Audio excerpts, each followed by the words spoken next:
Devotion. जो परमात्मा की भक्ति नहीं करेंगे, ईश्वर की भक्ति नहीं करेंगे, उनको न सुख मिलेगा, उनको न शांति मिलेगी।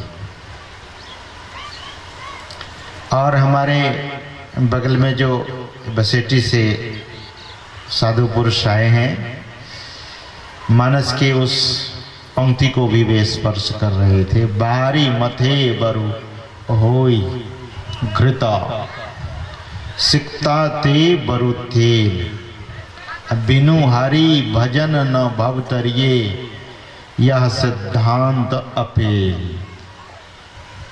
यह सिद्धांत अटल है। क्या? बिनु हरि भजन न भवतरिये। जब तक परमात्मा की भक्ति नहीं करेंगे, संसार सागर से पार नहीं जा सकते। परमात्मा की भक्ति जब करेंगे तो संसार सागर, ध्यान दीजिए, नदी को पार करना होता है तो कैसे लोग पार करते हैं? 3 उपाय से। नदी को अगर पार करना हो और पैर गीला नहीं हो तो कैसे? या तो नदी पर पुल बना हो तो पार हो जाएंगे, या नदी में नाव हो तब पार हो जाएंगे। अगर पुल भी नहीं है, नाव भी नहीं है, तो हेलीकॉप्टर से इस पार से उस पार चले जाएंगे। नदी को पार करने के लिए, संसार सागर को पार करने के लिए, यहाँ नदी नहीं, यहाँ कहते हैं कि सागर है, सागर। और सागर, इस संसार सागर को पार करने के लिए क्या करना पड़ेगा? तो कहते हैं कि जो लोग इस संसार सागर को पार करना चाहते हैं तो संत सदगुरु के नाव पर उनको बैठ जाना चाहिए। गुरु महाराज कहते हैं अपने पद्य में, अति दुस्तर भव निधि के माही, खेवटिया गुरुदेव जी, भक्ति नाव में ले ही चढ़ाई, अब पार करें भव खेव जी। जो भक्ति नाव, द बोट ऑफ डिवोशन, भक्ति की नाव पर जो चढ़ जाए,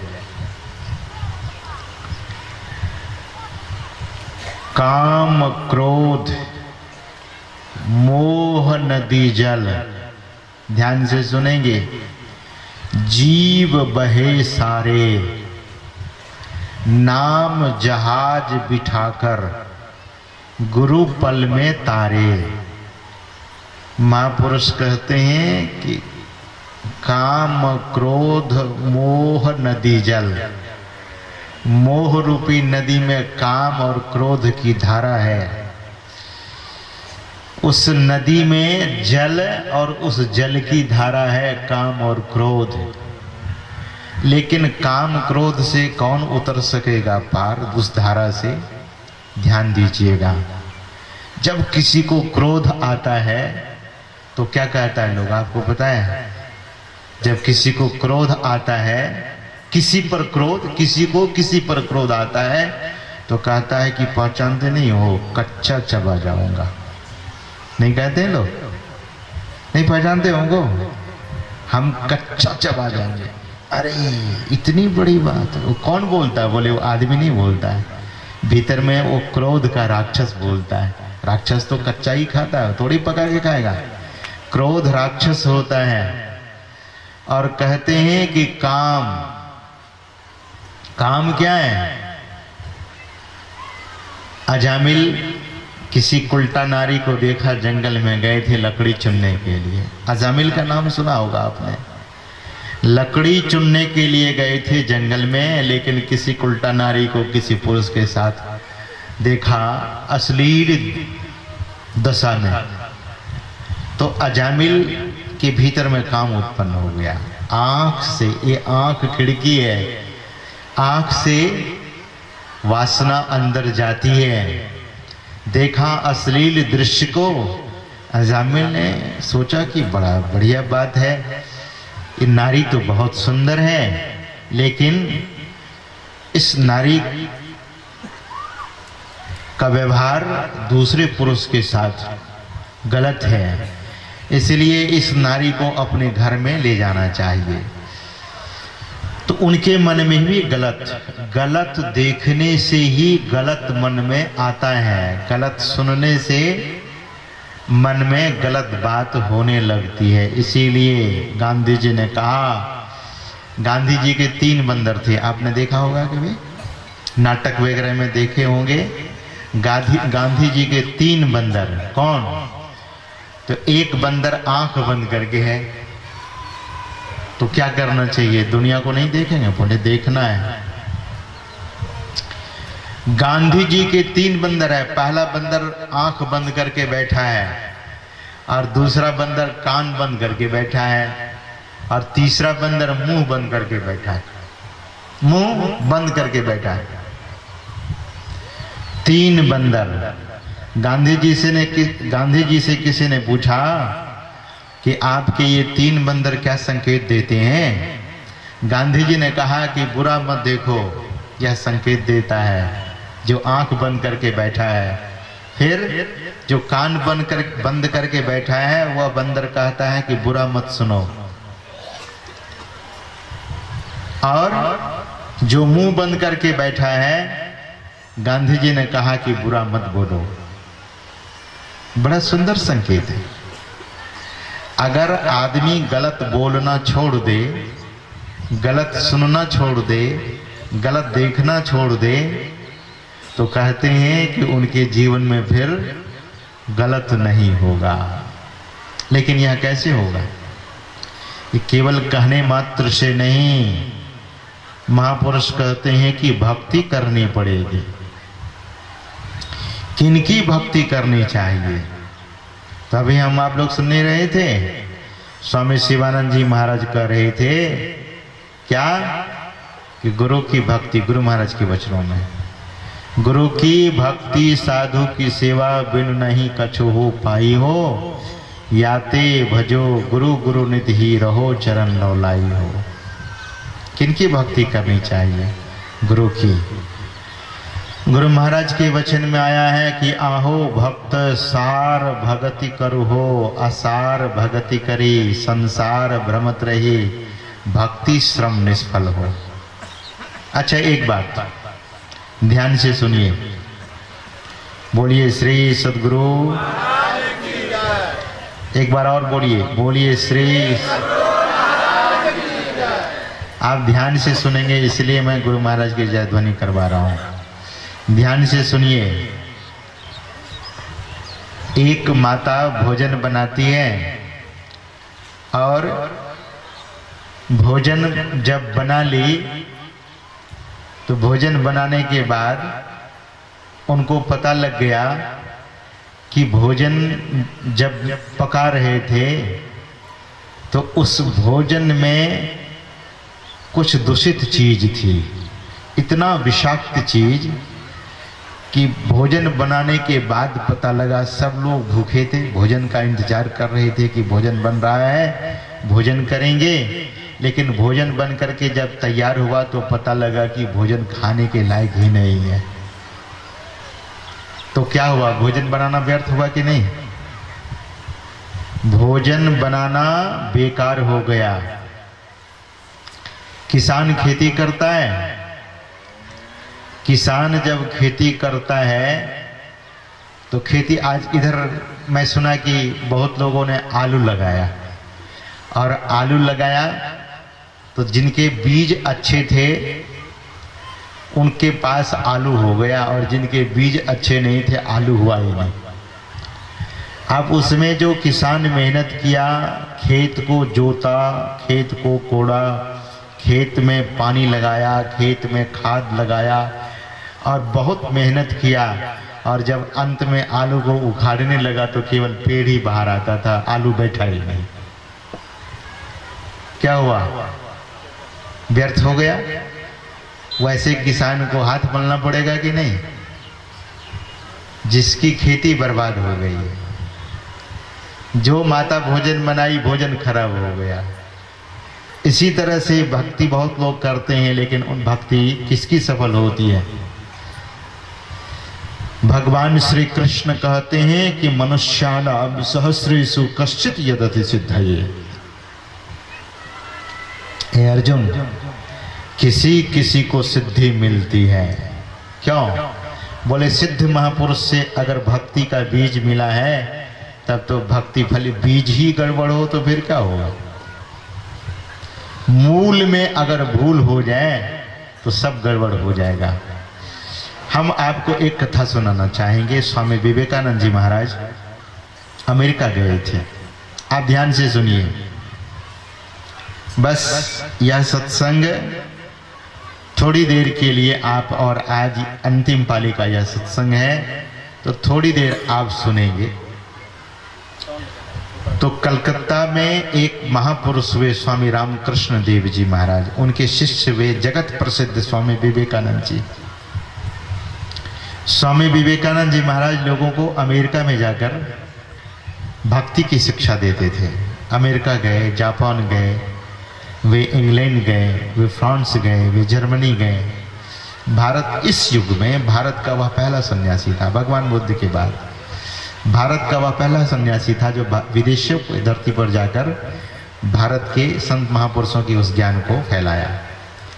जब वे अमेरिका गए और लोगों की भक्ति जैसे तैसी देखी तो स्वामी विवेकानंद जी ने कहा लोगों से, शिकागो का यह भाषण है, मैंने अंग्रेजी में पढ़ा था। अंग्रेजी का एक लेख स्वामी जी महाराज का पढ़ा था, उसमें एक कथा लिखी हुई थी। स्वामी जी महाराज बोले कि एक गांव में एक नकचिप्पा आदमी था। ध्यान से सुनिए। एक गांव में एक नकचिप्पा था, तो नाक उसका चिपटा हुआ था, पूरा नाक बिल्कुल चिपट चुकी थी। ऐसे ही बेचारा का जन्म हुआ था। तो वह सज्जन के पास दुर्भाग्यवश न माँ थी, न पिता थे, न भाई थे, न बहन थी। अकेले बेचारा रहता था। लेकिन जब वह घर से निकलता था तो बच्चे लोग उसको चिढ़ाते थे, नक चिप्पा, नक चिप्पा, नक चिप्पा, नक चिप्पा, नक चिप्पा। अच्छा, किसी को कोई चिढ़ावे तो अच्छा तो लगता नहीं है, नक चिप्पा को भी बड़ा गुस्सा लगता था। दौड़ते थे बच्चे को मारने के लिए, बच्चा तो भाग जाता था। जब वे जवान हो गए तो गांव का जो प्रधान व्यक्ति था सोचा कि इसको न माँ है, न पिता है, न भाई है, न बहन है, इसके जीवन को भी सजा देना चाहिए, इसके जीवन को भी बसा देना चाहिए, इनका भी घर बसा देना चाहिए। तो नकचिप्पा के पास आकर के गांव का प्रधान ने कहा कि तुम्हारी शादी हम करा देते हैं, अब तुम्हारी उम्र हो गई है, तुम जवान हो गए हो। नकचिप्पा ने कहा कि हमारी शादी, और हमसे शादी कौन करेंगे, हमारी नाक चिपटी है, हमसे शादी कौन करेंगे, कोई लड़की चाहेगी? तो गांव का प्रधान ने कहा कि हम कोई लड़की खोजते हैं। वह गांव का प्रधान लड़की खोजने लगे। खोजते खोजते खोजते उनको एक नकचिप्पी मिल गई। नकचिप्पा का विवाह तो नकचिप्पी से ही होगा, उनको कौन बढ़िया लड़का। तो नकचिप्पी एक मिल गई, दोनों का विवाह वह गांव का प्रधान करा देता है। और जब दोनों की शादी हो गई, अब पति पत्नी गरीब तो थे, निकलते थे मजदूरी करने के लिए, तो जैसे निकलते थे तो बच्चे कहते थे नक चिप्पा, नक चिप्पी, नक चिप्पा, नक चिप्पी। अब चिढ़ाते थे, उनको बड़ा गुस्सा लगा। और गुस्सा जब लगा तो सोचा कि सुनते हैं कि भगवान की भक्ति करने से भगवान सब कुछ देते हैं। अपनी पत्नी को कहा कि तुम घर में रहो, मैं जंगल जाता हूँ भगवान की तपस्या करने के लिए। जंगल में गया, बहुत आर्त पुकारा भगवान को। कुछ ही थोड़े ही दिनों में उनकी भक्ति से, उनके पुकार से भगवान खुश हो गए। भगवान खुश हो गए तो खुश होकर भगवान प्रकट हो गए उनके सामने में। जीवन में भगवान तो देखा नहीं था बेचारा, जीवन में भगवान नहीं देखा था। तो भगवान को जब देखा तो बिल्कुल आश्चर्य से हैरान हो गया कि इतना शरीर से कांति, शरीर प्रकाशमय है, इतना सुंदर है।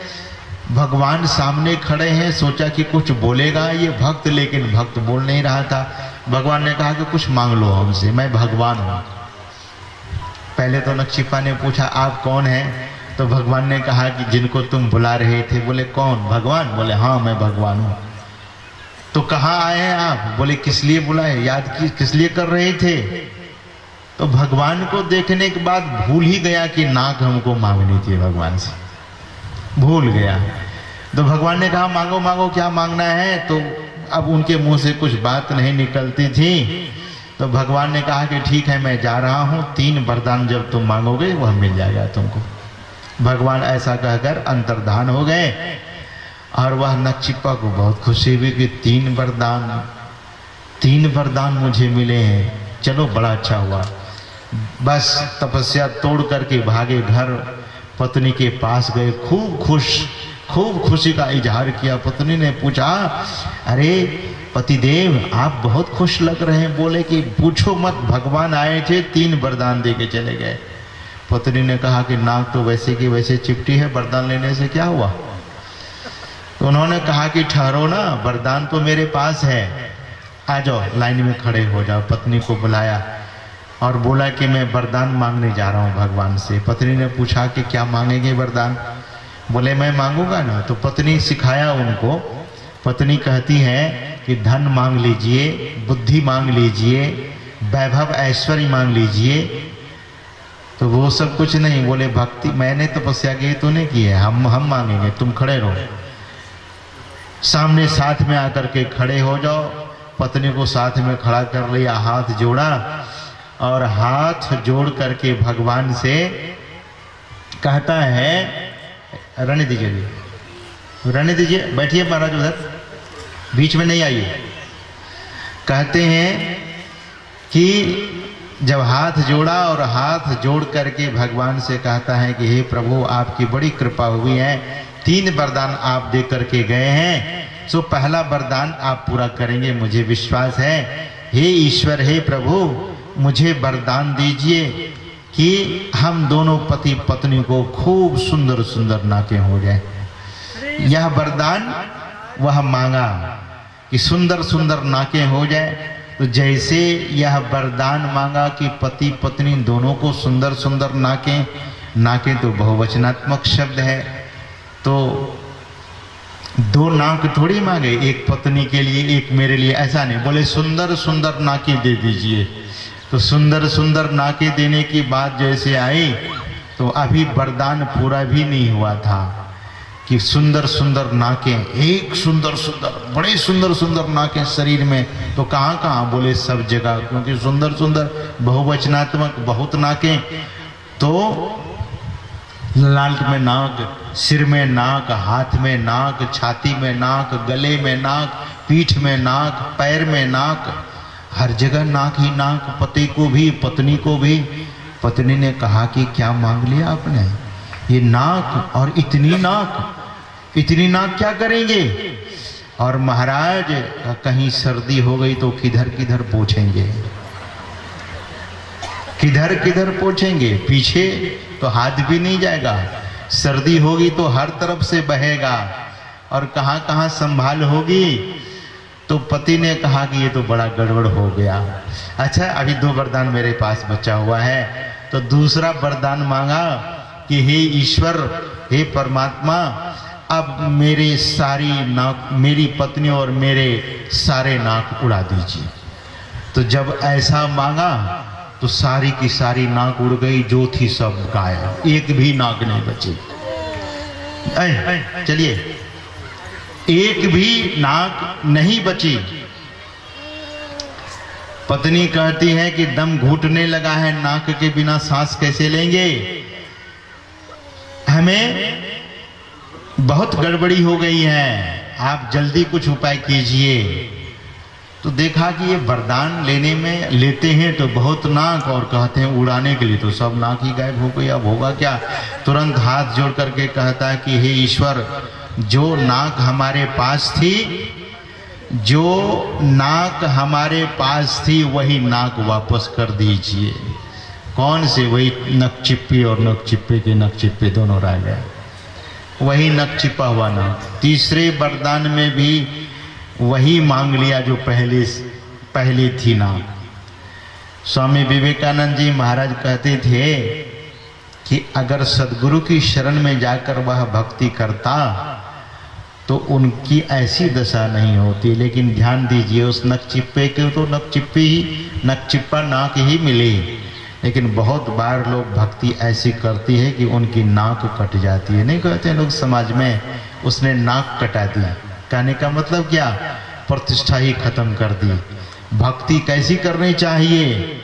गुरु महाराज कहते हैं कि सार भक्ति करू हो, सार भक्ति कीजिए, असार भगति करी, संसार भ्रमत रही, भक्ति श्रम निष्फल हो।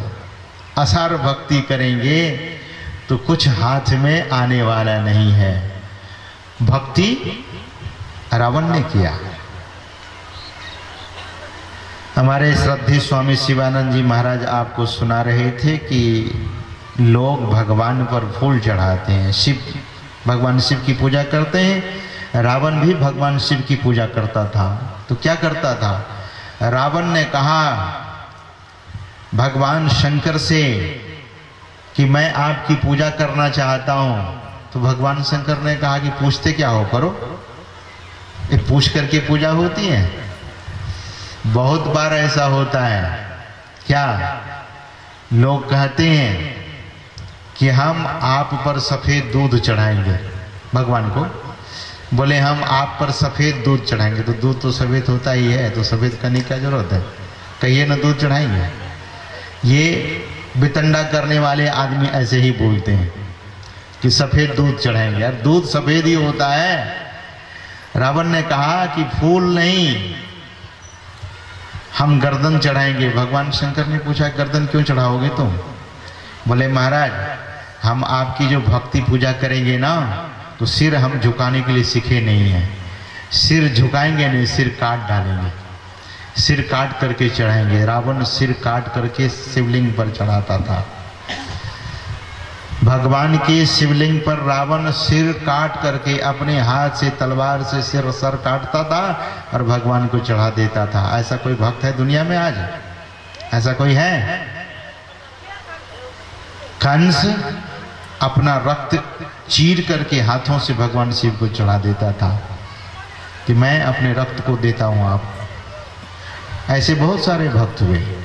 कहते हैं कि भगवान की भक्ति करने वाला आदमी की दशा क्या हुई, उस रावण की दशा क्या हुई? हनुमान जी रावण के पास जाकर कहते हैं क्या, शंकर सहस विष्णु अज तुही, राखी न सके राम कर द्रोही। ये इतना चुनौतीपूर्ण बात हनुमान जी रावण को जाकर कहता है कि हजारों शंकर अगर आ जाए, शंकर सहस, जो शंकर भगवान को अपना सर काट करके चढ़ाता था, ऐसे शंकर उनकी रक्षा कर सके क्या? कहते हैं शंकर सहस विष्णु अज तुही, हजारों विष्णु हजारों शंकर भी आज आ जाए, है रावण तुझे मैं राम की द्रोही हो तुम, कोई बचा नहीं सकेगा। राख ही न सके राम कर द्रोही, तुम परमात्मा के विरोधी हो, और जो ईश्वर का विरोधी होता है उसको कोई रख नहीं सकता है। तो रावण भी भक्ति किया था। लेकिन अगर रावण भक्ति किया था तो रावण का मंदिर क्यों नहीं बनाया लोगों ने? राम जी का मंदिर क्यों बनाते हैं? हनुमान जी का मंदिर क्यों बनाते हैं? शिव जी का मंदिर क्यों बनाते हैं? रावण का मंदिर आप लोगों ने देखा? हाथ उठाइए कोई तो। रावण का मंदिर कोई नहीं। रावण का मंदिर आज तक कहीं देखा सुना नहीं गया है, क्योंकि भक्ति तो किया था लेकिन भक्ति असार किया था। असार भगति करी, संसार, एक ही पंक्ति गुरु महाराज की है, असार भगति करी संसार भ्रमत रही, भक्ति श्रम निष्फल हो। रावण की भक्ति का जो फल था वह निष्फल हो गया, कंस का निष्फल हो गया, सहस्त्रार्जुन का निष्फल हो गया, इसी तरह से दुर्योधन का निष्फल हो गया। गांधारी दुर्योधन की मां शिव भक्तन थी, लेकिन कहां अपने पुत्रों को बचा सकी? अपने पुत्र को नहीं बचा सकी। अंत में गांधारी को यह मोह हो गया कि सारे पुत्र मारे गए, कम से कम दुर्योधन को बचा लेते हैं। तो दुर्योधन कैसे बचेगा? तो दुर्योधन से कहा गया कि अगर तुम युधिष्ठिर जी महाराज के पास चले जाओ तो युधिष्ठिर जी महाराज तुम्हें उपाय बता देंगे बचने के लिए। दुर्योधन भी बचना चाहता था। कहते हैं कि युधिष्ठिर जी महाराज के पास जब दुर्योधन गया है तो युधिष्ठिर जी महाराज धर्मराज ने कहा कि तुम अपनी मां के समक्ष नग्न होकर जाओगे और गांधारी अगर पट्टी खोल करके, अपने आंखों पर पट्टी बांध करके रखती थी, अगर पट्टी खोल करके ऊपर से नीचे तक वह देख लेगी तो तुम्हारा शरीर वज्र हो जाएगा और तुम्हें फिर कोई मार नहीं पाएगा। दुर्योधन अपनी माँ के पास गया और कहा कि ऐसे ऐसे मुझे कहा गया है, माँ तुम मुझे देखो। तो गांधारी ने कहा कि तुम जाओ पहले गंगा स्नान करो, तुम्हारा शरीर बहुत दूषित है, गंगा स्नान करो। गंगा स्नान करके अब पूरे नग्न अवस्था में आना। तो गंगा स्नान करके नग्न होकर के दुर्योधन गांधारी के पास जा रहा था। गांधारी भी अपने पुत्र को बचाना चाह रही थी, जो अपने पति को, जो गांधारी शिव भक्तन अपने पति धृतराष्ट्र के मुंह को कभी नहीं देखी, वह आज अपने पुत्र को देखने जा रही है। कहते हैं गांधारी के मन में मोह हुआ कि मैं इसे बचा लूंगी, लेकिन भगवान रामकृष्ण परमहंस देव जी महाराज कहा करते थे कि जब ईश्वर किसी को उठाना चाहते हैं और दुनिया के लोग उसे गिराना चाहते हैं तो ईश्वर को हंसी आती है। उसी तरह से ईश्वर किसी को दंड देना चाहते हैं, उस दंड से उसको कोई बचाना चाहते हैं, तब भी ईश्वर को हंसी आती है। भगवान कृष्ण को हंसी आ गई। कहते हैं कि जब दुर्योधन नग्न होकर के अपनी माँ के पास जा रहा था तो रास्ते में भगवान श्री कृष्ण मिल गए। भगवान कृष्ण ने देखा दुर्योधन को, अरे दुर्योधन, कभी भी तुमको राजकीय पोशाक में ही देखा, कभी नग्न नहीं देखा, ये कैसी बात? तो उन्होंने कहा कि माँ के पास जा रहा हूँ। तो भगवान श्री कृष्ण ने कहा कि तुझे लाज नहीं आती है? जवान बेटा माँ के पास नग्न होकर जाता है? अरे कुछ तो पहन लो। बोले क्या पहने महाराज? बोले केले के पत्ते ही लपेट तो लो कम से कम। बस वही केला का पत्ता कमर में लपेट लिया और माँ के सामने गया। दुर्योधन जाता है गांधारी के पास, गांधारी से कहता है कि गंगा स्नान करके आ गया हूँ माँ, अब पट्टी खोल करके मुझे देख लो। गांधारी अपनी पट्टी खोल करके जैसे ही दुर्योधन को देखती है, ऊपर से नीचे, नीचे से ऊपर, तो पूरा शरीर वज्र हो गया, लेकिन जहाँ केला का पत्ता कमर में लपेटा हुआ था वह शरीर वैसे का वैसे कमजोर रह गया। गांधारी पट्टी बांधते हुए फिर पूछती है कि ये सलाह तुमको किसने दिया? मैंने तुझे कहा था कि नग्न होकर आने के लिए, लेकिन तुम केले के छाल पहनकर, पत्ते पहनकर कैसे आए? ऐसा तो नहीं करना चाहिए था, आखिर ऐसा तो क्यों किया? तो दुर्योधन ने कहा कि रास्ते में केशव मिल गए, कृष्ण मिल गए थे और उन्होंने ऐसी सलाह दी है। तब गांधारी ने कहा कि दरअसल में अगर वह केशव तुझे बचाना चाहता तो बचा लेते, अगर वही नहीं चाहते तो मैं कहां से बचा सकती? मैं तो एक बार मोह में पड़ गई थी, शिव भक्तिन थी और अपने पुत्र को जीवित रखना चाहती थी, लेकिन नहीं कर सकी। कारण क्यों? कहते हैं कि अधर्म, वह जीवन की सारी भक्ति लगा देने के बाद भी दुर्योधन को अमर नहीं कर सके। कहने का मतलब कि उस शिव भक्तिन गांधारी की अंतिम दशा क्या हुई? कहते हैं कि जब हस्तिनापुर का राज्य छीना गया और धृतराष्ट्र जंगल चले गए, उसके साथ गांधारी भी गई। जंगल में जब आग लगी तो धृतराष्ट्र अंधे थे और गांधारी के आंखों पर पट्टी थी। अब दोनों तो अंधे के समान ही थे। आग जिधर लगी थी उधर ही चले गए, जिधर आग नहीं थी उधर नहीं जा सके। कहते हैं कि धीरे धीरे जंगल में दावाग्नि लगी और जल जल करके दोनों जल गए। आग, जंगली आग से जल जल कर जल गए। आखिर क्या हुआ? वही महापुरुष समझाते हैं कि भक्ति हम लोगों को सार करनी चाहिए और बिना भक्ति का कल्याण नहीं होगा। अभी आप यह भी सुन रहे थे कि अनन्यास चिंतयो माम यो जनाः पर्युपासते तेषा भी अभियुक्ता नाम योगक्षेम वहाम्यहम् तेषाम अभियुक्ता नाम। ऐसे भक्त को योगक्षेम वहन करता हूं। किनको?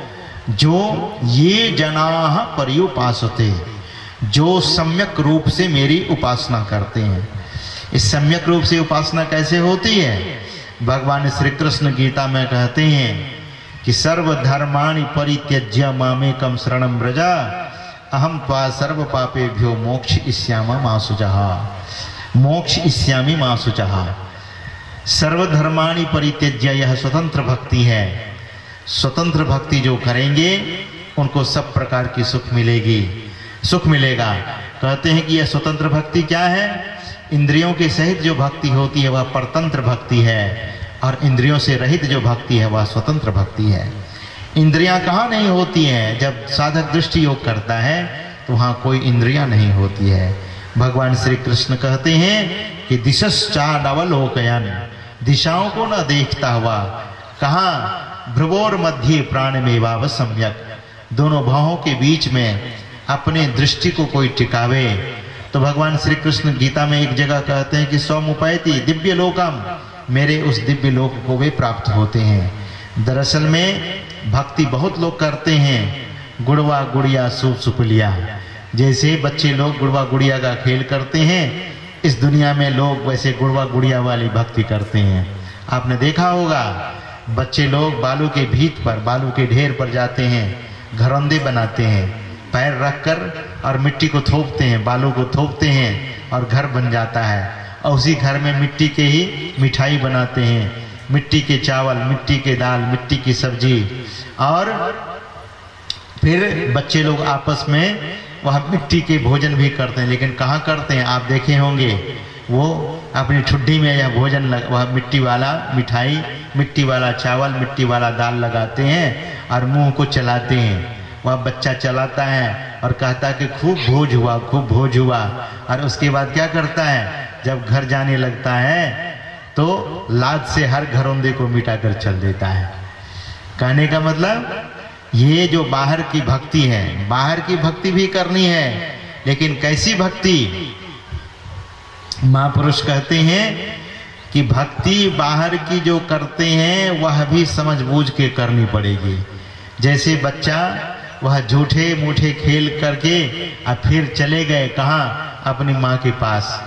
पूज्यपाद महर्षि शाही स्वामी जी महाराज इस बात को कहा करते थे, कहते थे कि बच्चा जब अपनी माँ के पास जाता है तो अपनी माँ से कहता है कि माँ मुझे भूख लगी है, भोजन दो। तो माँ कहती है कि अभी तो बहुत तरह के व्यंजन तुम खा रहे थे और तुरंत कैसे भूख लग गई? तो बच्चा कहता है कि माँ वह तो झूठा भोजन था, वह नकली भोजन था, असली भोजन तो आपके पास है। दरअसल में जैसे तैसे भक्ति करने वाला आदमी वह नकली भक्ति में पड़ा हुआ है। संत सदगुरु के पास, संत सदगुरु माँ के पास जो जीव जाता है तो कहता है कि संसार में जब जो किया वह तो नकल था, अब असल भक्ति आपके चरणों में मुझे प्राप्त होगी। संत सदगुरु असली भक्ति बता देते हैं। और असली भक्ति क्या है? असली भक्ति वेद भगवान कहते हैं युञ्जानः प्रथमं मनस्तत्वाय सविताध्यम अग्नेर ज्योतिर्निचाय पृथिव्याध्या भरत। एक जगह वेद में आया है भद्रम कर्णेभिः शृणुयाम देवाः भद्रम पश्येमाक्षभिर्यजत्राः श्रेयरंगे स्तुष्टवांगुसस्तनुभिः व्यशेम देवहितं यदायुः स्वस्ति न इंद्रो वृद्धस्रवाः स्वस्ति न पूषा। इस तरह से वेदों में यह मंत्र आया है कि हमारी आँख सम्यक भक्ति करे, सम्यक देखे, कान सम्यक चीज सुने और वह सम्यकता कैसे आती है। तो भक्ति जीवन में बैलेंस लाता है, सम्यकता लाता है। If the devotion people are performing and the balance is not coming in their life, if life is unbalanced, then you know, if the balance, the life, the vehicle of life is unbalanced, then there is more chance to get the accident. When the vehicle is getting accident, the people is getting accident, when the balance is not there, whosoever, whether he is going to bang you or either the third person is going to bang or else you are going to bang. When the balance is unbalanced, जब जीवन में सम्यकता नहीं रहती है, जब जीवन में balance नहीं रहता है, तब मनुष्य क्या करता है, क्या होता है उस व्यक्ति के जीवन में घटना हो जाती है। परिवार में परिवार अनबैलेंस होता है, the family is unbalance, home is in unbalance, and life is unbalanced, and behavior is unbalanced, everything is unbalanced. You just imagine his life will be how it is. Whosoever, his or her life will be the horrible. Therefore we must do the essential devotion of the God. सार भक्ति करने के लिए महापुरुष कहते हैं कि अगर जीवन में हर तरह से असम्यक हर कुछ हो जाए, व्यवहार भी असम्यक हो जाए, व्यवहार संतुलित नहीं है, आहार संतुलित नहीं है, जीवन संतुलित नहीं है, परिवार संतुलित नहीं है और घर द्वार संतुलित नहीं है, तो ऐसे व्यक्ति के जीवन में क्या कल्पना कर सकते हैं, उनका जीवन कैसा रहेगा। इस संतुलन कैसे होता है? संतुलन करने के लिए इस शरीर में एक जगह है जो दोनों भावों के बीच में है, the most secret place in the body, and that is between the eyebrows. That is most secret, बहुत रहस्यमयी जगह है दोनों भावों के बीच में। और here the people say there is third eyes, उसको शिव नेत्र कहते हैं। और शिव नेत्र का मतलब होता है, शिव मतलब कल्याण, नेत्र यानी आंख, आइज।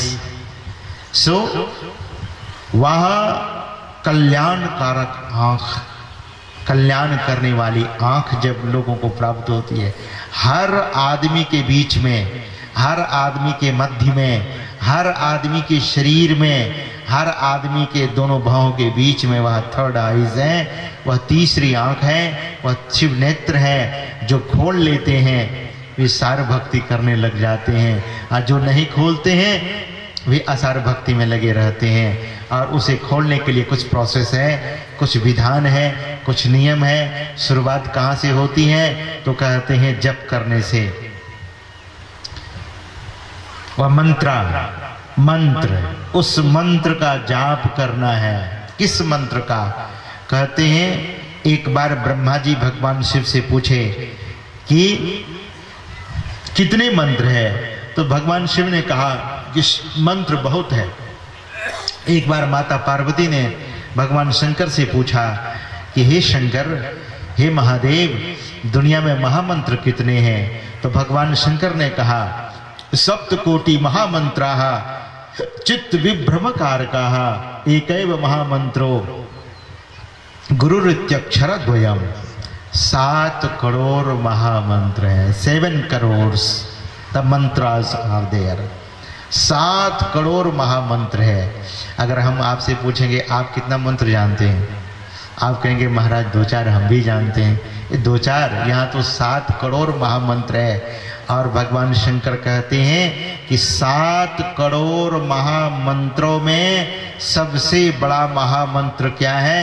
तो भगवान शंकर ने कहा कि गुरु रित्यक्षरा द्वयम, 2 अक्षर वाला मंत्र है। और उस मंत्र को जो जानते हैं, तो गुरु महाराज ने कहा कि गुरु मंत्र प्रदत्त, गुरु से प्रदत्त मंत्र को जो जपते हैं, तो गुरु महाराज ने कहा कि सर्व क्षण गुरु मन जो में ही रहे हो, निश्चय निर्वाण हो, संत सब कहे हो।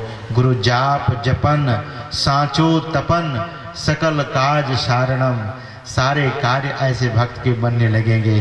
The first step is the मंत्र, पहली सीढ़ी भक्ति का मंत्र। लेकिन कहीं कहीं भक्ति को 9 प्रकार में कहा गया है। भगवान श्री राम कहते हैं कि मंत्र तो 5वीं सीढ़ी पर है। भगवान श्री राम सत्संग को पहली सीढ़ी पर रखते हैं। प्रथम भगति संतन कर संगा, दूसरी रतिमम कथा प्रसंगा। वह कथा, आजकल लोग राम कथा करते हैं, आजकल लोग भागवत कथा करते कराते हैं, सुनते सुनाते हैं। लेकिन ध्यान दीजिए, कथा भागवत की, कथा राम की, कथा सुनने से संशय मिट जाए तो समझ लीजिएगा कथा है, और कथा सुनने से संशय बढ़ जाए तो समझिए ये व्यथा है। संशय में पड़ गए तो व्यथित होंगे। संशय नहीं होना चाहिए। कथा के संबंध में पहली भक्ति संतों का संग, और दूसरी भक्ति कथा में प्रेम। कहते हैं कि कथा कैसी होनी चाहिए, तो इसका उत्तर रामचरितमानस में गोस्वामी तुलसीदास जी महाराज ने दिया है कि राम कथा सुंदर करतारी। राम कथा तो सुंदर करतल ध्वनि है। राम कथा सुंदर करतारी, असंशय विहग उड़ावनहारी। कहते हैं उस कथा को सुनने के बाद संशय ही समाप्त हो जाए, संशय से छूट जाए, तब समझ लीजिएगा कि भगवान की कथा सुन रहे हैं, धर्म कथा सुन रहे हैं। गुरु महाराज कहते हैं धर्म कथा बाहर सत्संगा। धर्म कथा सुनिए या बाहर में सुनने को मिलेगा, लेकिन अंतर सत्संग भी कीजिए। तो कथा और कथा जब सुनेंगे तो कथा यानी सत्संग, और सत्संग में बैठकर जब सुनेंगे तो कहते हैं कबीर साहब इस सत्संग में लाभ बहुत है, तुरंत मिलावे गुरु से। इस सत्संग में लाभ बहुत है, सदगुरु की प्राप्ति हो जाएगी। लेकिन मूर्ख जन कोई सार न जाने, सत्संग में अमृत बरसे। मूर्ख लोग सत्संग के सार को नहीं जानते हैं। What is the essence of the holy association? This is essential knowledge, and wherein your vision will be the totally clear. There will be no any confusion in your life.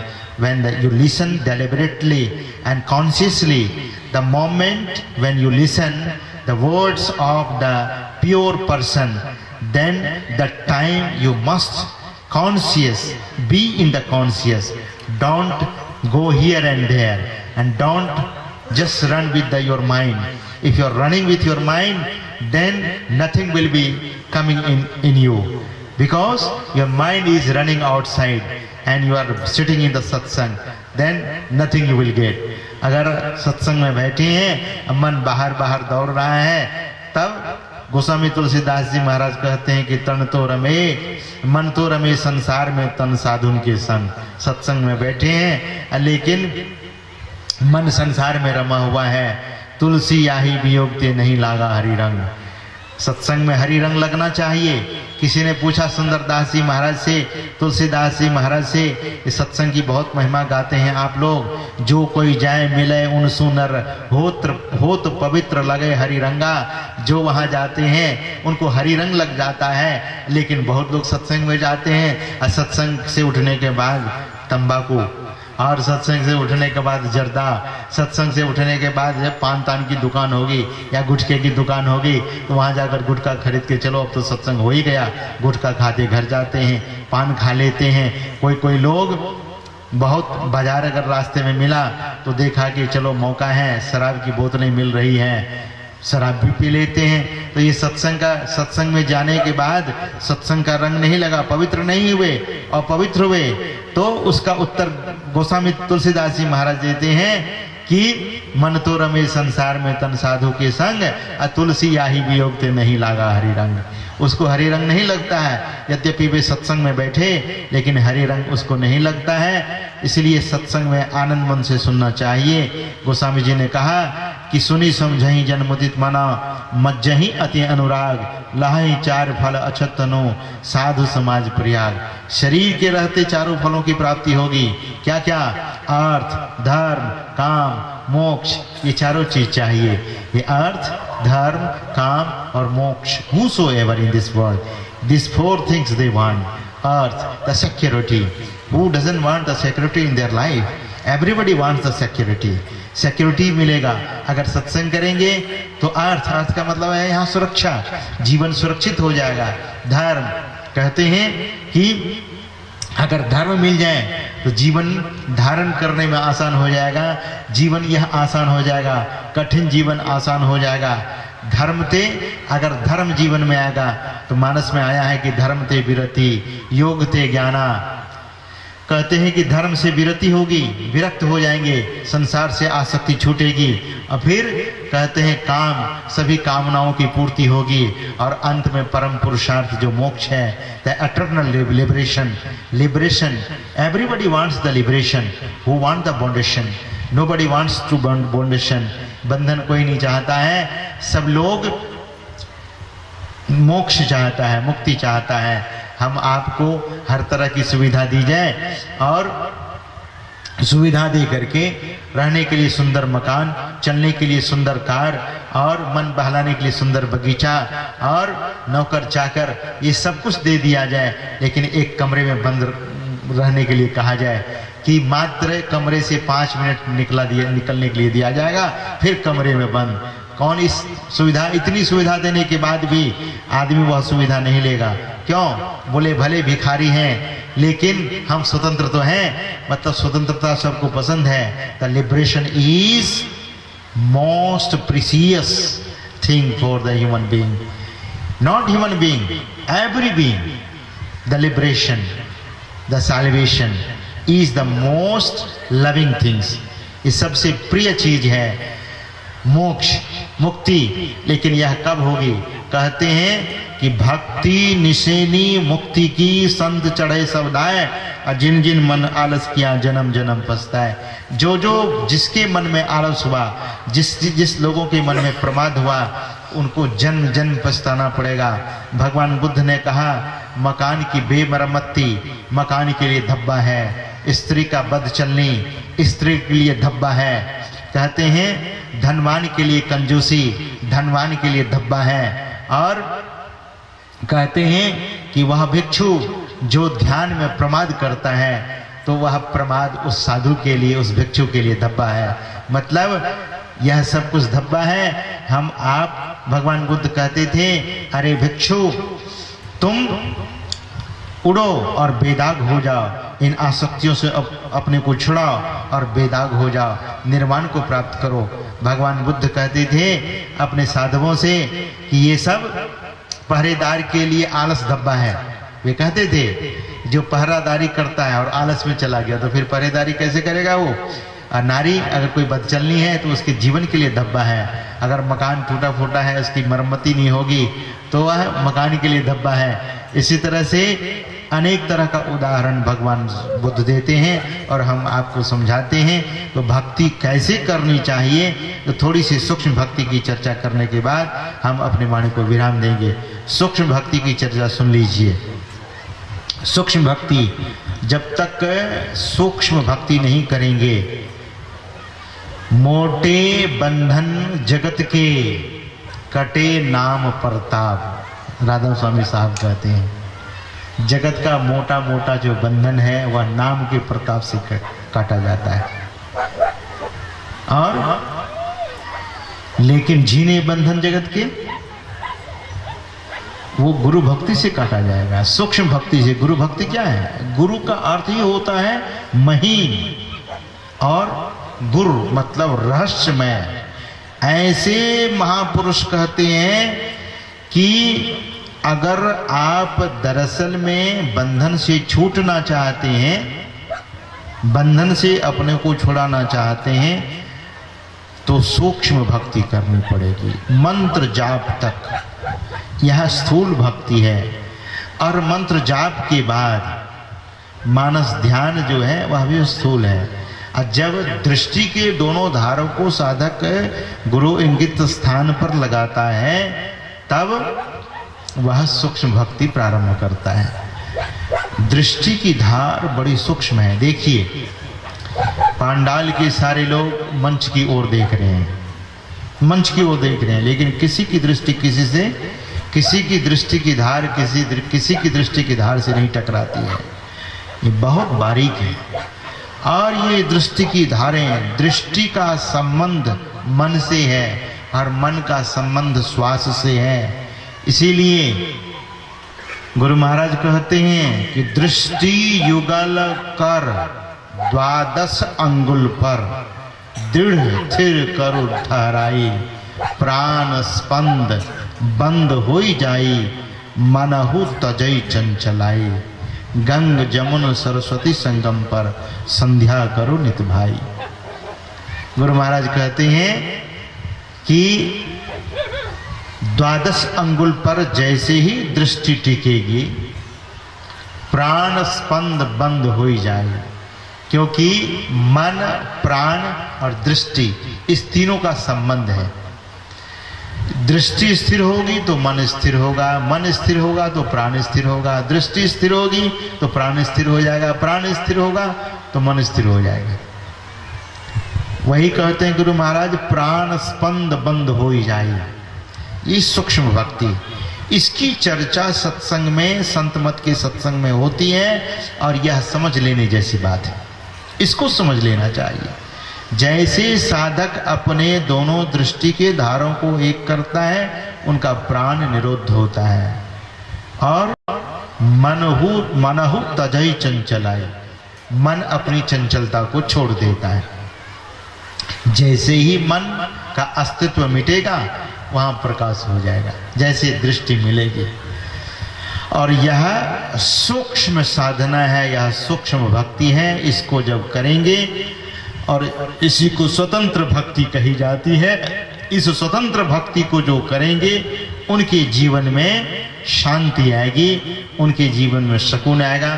सुबह के सत्संग में भी हम चर्चा कर रहे थे कि क्या क्या मिलता है भीतर में। तो अनेक तरह की अनुभूति साधक को होती है, बहुत कुछ अंदर में दिखता है। और यह मनुष्य शरीर हम आपको बड़ा भाग्य से मिला है। यह अगर एक बार जीवन से चूक गए कोई, तो बार बार नहीं यह देह वीर रे, चेत सके तो चेत कहे कबीर रे। बार बार यह शरीर मिलने वाला नहीं है, इसी बार काम बना लेना चाहिए। चाहे वो नारी हो, और चाहे वे नर हो, चाहे इस देश के हो, और चाहे वे किसी भी देश के हों, अगर अपना काम बना लेंगे तो उनके जीवन में शांति हो जाएगी, यह मनुष्य जीवन सफल हो जाएगा। तो ज़्यादा नहीं कहते हुए अब इस यज्ञ के संबंध में थोड़ा सा आप सुन लीजिए। यह जो यज्ञ है, दरअसल में यहाँ वे युवक, और वह युवक दीक्षा भी नहीं लिया, दीक्षा नहीं लिया हुआ था, बिना दीक्षा लिए वे, उनकी पत्नी दीक्षित, लेकिन वे दीक्षा लिए हुए नहीं थे, फिर भी इस सत्संग को वे लाए। मुकेश कुमार जी आयोजन कराया, और यहाँ पर सत्संग के पूर्व आधे घंटे का ध्यान। अभी हम आपसे निवेदन कर रहे थे कि धर्म कथा बाहर सत्संगा, अंतर सत्संग ध्यान अभंगा। Now I am concluding the talk, just you deliberately listen. हम कह रहे हैं कि वह सत्संग का कार्यक्रम लिया और कार्यक्रम लेकर यह सत्संग का रूप दिया। इसमें ध्यान, इसमें सत्संग, दोनों, ध्यान और सत्संग। गुरु महाराज कहते हैं कि सत्संग दो तरह से करने के लिए, नित्य सत्संगति करो बनाई, अंतर बाहर द्वे विधि भाई। दोनों प्रकार से सत्संग कीजिए, अंतर सत्संग ध्यान, और बाहर का सत्संग कहते हैं धर्म कथा। तो यहाँ बाहर का भी सत्संग हुआ, अंतर का भी सत्संग हुआ। यह सत्संग परिपूर्ण है। गुरु महाराज की आज्ञा का पालन 100% हो रहा है। यह सत्संग में ध्यान भी आधे घंटे का, इस सत्संग में फिर धर्म कथा भी भरपूर। इस तरह से गुरु महाराज की आज्ञा का पालन, इस सत्संग का पूरे लाभ, पूरा का पूरा पुण्य आयोजक कर्ता को और उनके परिवार को, आप तमाम श्रोताओं को, आप तमाम माताओं को, आप तमाम बहनों को, आप तमाम गुरु भक्तों को यह पुण्य मिलेगा और पूर्ण पुण्य मिलेगा। क्यों? यह सत्संग में ध्यान और इस सत्संग में धर्म कथा सत्संग भी दोनों प्रकार का सत्संग हुआ है, इसलिए यह परिपूर्ण यज्ञ है। इस परिपूर्ण यज्ञ में जो लोग भाग लिए हैं, जो इनका आयोजन किए हैं, चाहे इस यज्ञ में मन से, तन से, वचन से, धन से आप सहयोग किए हैं, सभी लोग पुण्य के भागी हैं और अक्षय पुण्य के भागी हैं। यह पुण्य बहुत आपको जीवन में शुभ लाएगा, मंगल लाएगा और जीवन सुखदायी बनाएगा। तो इस तरह का पुण्य आयोजक लोगों ने किया है। तो विशेष नहीं कहते हुए सद्गुरु महाराज के पावन चरणों में, परमात्मा स्वरूप सद्गुरु महाराज के पावन चरणों में प्रार्थना करता हूँ कि इस यज्ञ में आयोजक कर्ताओं के लिए और आप तमाम गुरु भक्तों के लिए, आप तमाम ग्रामीणों के लिए, आप आए हुए सभी भक्तों के लिए यह प्रार्थना है कि आपका जीवन सुखद, समृद्ध और भक्तिमय बने। आप इसी तरह से अपने जीवन को पवित्र करें, सत्संग करें, ध्यान करें और मनुष्य जीवन को सफल करें। बोलिए श्री सद्गुरु महाराज की जय।